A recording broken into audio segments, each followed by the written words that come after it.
Hello and welcome to a time special presentation for Thirukkural with the Times, where we explore real world lessons from the classic Tamil text Thirukkural with motivational speaker, author, and diversity champion Bharathi Baskar as she explores the masterpiece. How did a highway robber go on to write one of the greatest epics of all time?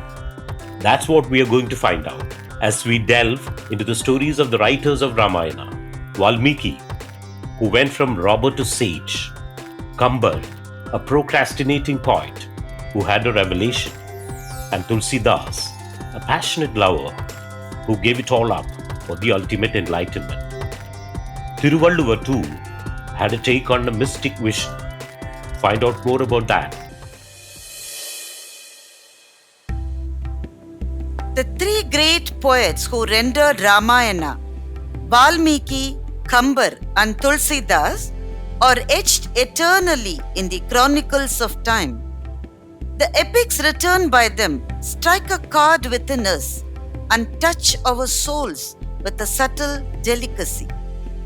They remain the best classics in the three languages respectively, Sanskrit, Tamil and Awadhi. Valmiki probably belonged to the 200 BCE.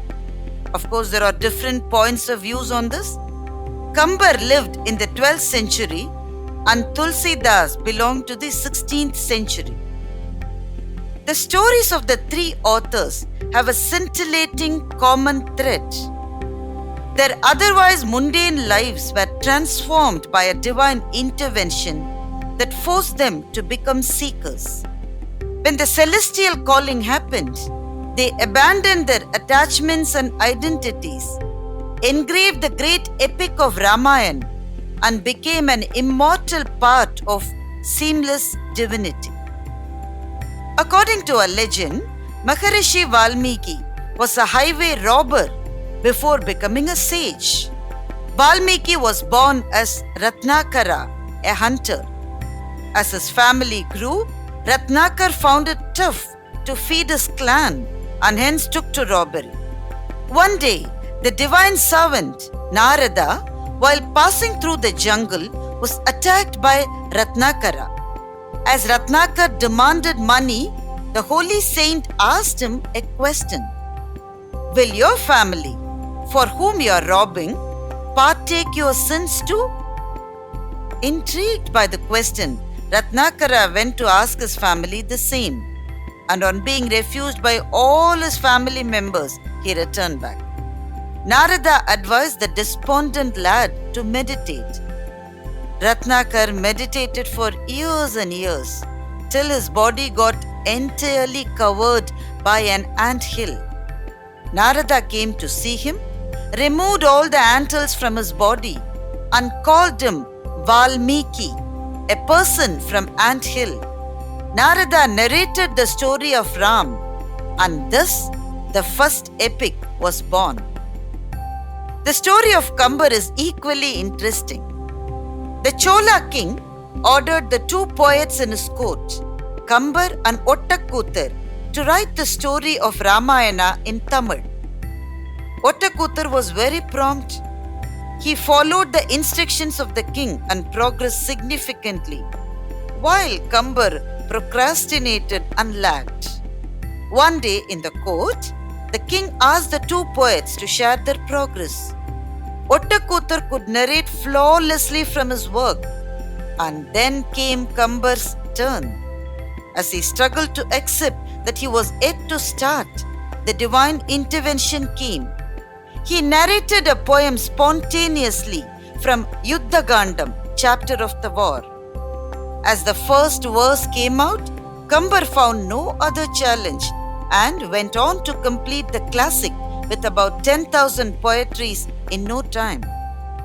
The story of Tulsidas and his wife Ratnavali is one of the most exciting stories of transformation.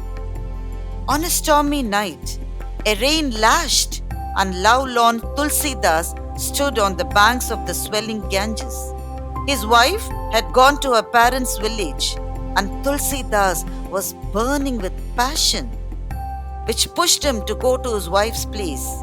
But with the river in that condition, no boatman would ferry him across. In the fiery darkness of the night, Tulsidas saw a float. He jumped on it and crossed the furious river. He then climbed on a tree and used a rope twitched to it to jump into the room where his wife was sleeping. As she woke up, Ratnavali was aghast. "How did you cross the river?" asked she. She grew suspicious when he explained that he got onto a float and then to a rope. So she lit a lamp and saw from her balcony. It was not a wooden float but a corpse. Nor was there a rope but a giant snake that he held to jump into her house. "You sat on a dead body, held to a snake, all this for my flesh? If only you loved Ram as much as you loved this body of mine," Ratna murmured. "He was wounded, but a wound is where light enters you." The storm raging outside subsided, but the passionate young man became an unwavering devotee. Tulsidas turned and walked away, never to return. The three poets were chosen to create history through their classics. They were put through trials and tribulations. The trial ennobled their souls, and then they blossomed with the awe of unknown forces working on their lives that pushed them to achieve the supreme purpose.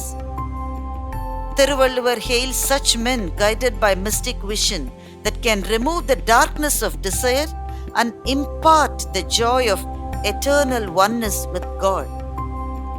Irulneengi, Inbam Payakkum, Marul Neengi, Maasaru kaatchi Yavarkku. Darkness departs and rapture springs to those who see the mystic vision that alleviates desires.